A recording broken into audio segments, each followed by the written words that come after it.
Welcome to Cinema Express. This is Bhuvanesh Chandar, and in this episode of Kutty Review, I'm going to talk about Michael Bay's Ambulance.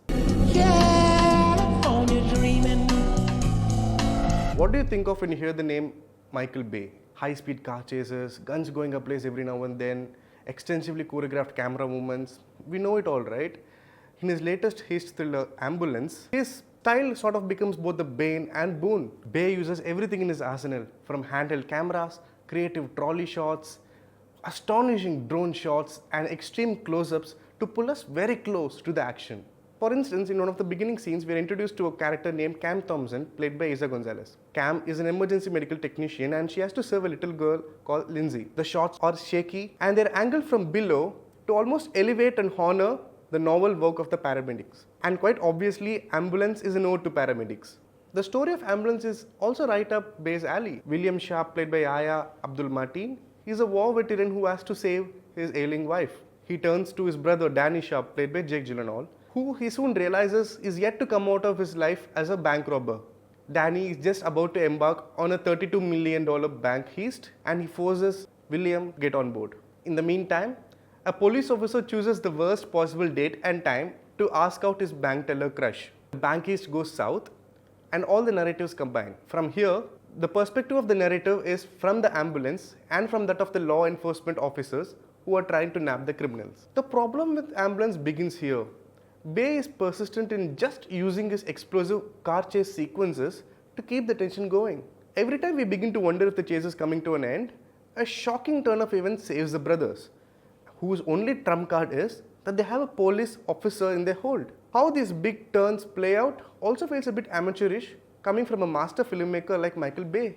The cops in this universe are the worst drivers, and all that Will, the driver of the ambulance, has to do is just take a sharp turn to send cop cars tumbling, crashing and flying. See, this is where Bay's self-indulgent style kind of hinders our experience. No matter how grand these action sequences are, when they are prolonged for a minute more, Bay's attempts at skillfully capturing these action sequences just become another distraction. Moreover, the morality of this world is also quite questionable. During the car chase sequences, it's visible that a lot of these cops meet fatal ends, and yet we are repeatedly forced to believe that everything that Will, Danny and the law enforcement officers are trying to do is to save Zach, the police officer in Will and Danny's hold.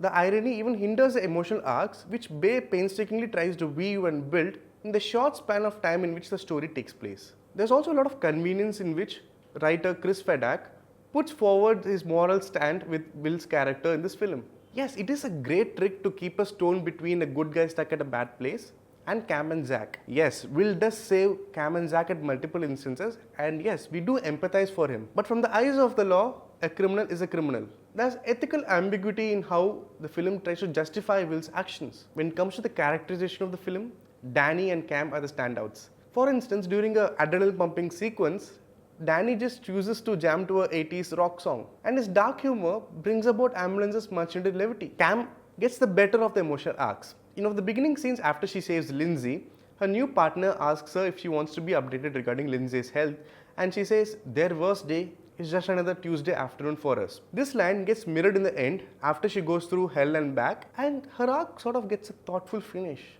However, when it comes to other characters like Captain Munro or the FBI agent, they just become damn squibs. It's inspiring how Gyllenhaal doesn't shy away from portraying such negative roles, and his performance along with that of Yahya Abdul-Mateen and Eiza Gonzalez keep us invested. The background score also aids Bay's pacey storytelling. Hope, distress and urgency seep through the music, and the runtime, much like a lot of other Bay's films, feels shorter in experience.